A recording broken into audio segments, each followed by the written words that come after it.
হঠাৎ বড় লোক,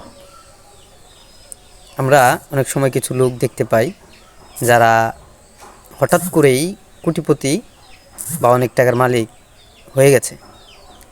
আমরা অনেক সময় এই মানুষগুলো দেখে আমাদের মাথায় একটা কাজ করে যে এরা কীভাবে এত তাড়াতাড়ি এত দ্রুত সময়ের মধ্যে এত টাকার মালিক কোথা থেকে হলো, তাই না?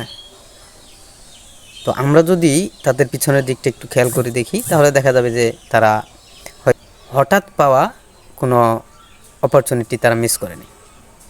আমাদের অনেকের এই জীবনে এরকম সুযোগ অবশ্যই আসে, যেই সুযোগগুলা দেখা যায় যে আমাদের জীবনে অনেক পরিবর্তন আনতে পারে, কিন্তু আমরা এগুলোকে ইগনোর করি, যার ফলে দেখা যায় যে আমরা যে হঠাৎ করে কিছু টাকার মালিক বা কিছু টাকা আমরা আয় করব সেটা আর হয়ে ওঠে না। তো আমরা সবসময় চেষ্টা করব যে আমাদের পাওয়া কোনো অপরচুনিটি আমরা মিস করব না। ধন্যবাদ।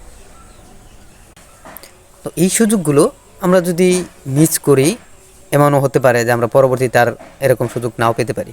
তো আমরা যদি কোনো সুযোগ মিস না করি তাহলে দেখা যায় যে একটার পর যদি একটা আসতে থাকে, তাহলে আমাদের জীবনে ধরেন আপনার লাইফটা 50 বছরের, তো 50 বছরে যদি আপনার 5টা অপরচুনিটি এরকম আসে যেখান থেকে আপনি কোটি টাকা আয় করতে পারেন, তো 50 বছরে 50 কোটি টাকা আয় করা সম্ভব যদি আপনি কোনো অপরচুনিটি মিস না করেন।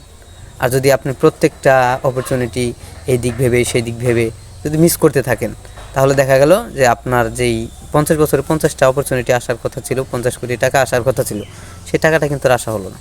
আপনি যে জায়গায় আছেন ঠিক ওই জায়গায় থাকবেন। তো আপনাকে এই বিষয়গুলো খেয়াল রেখে কাজ করতে হবে এবং চলতে হবে।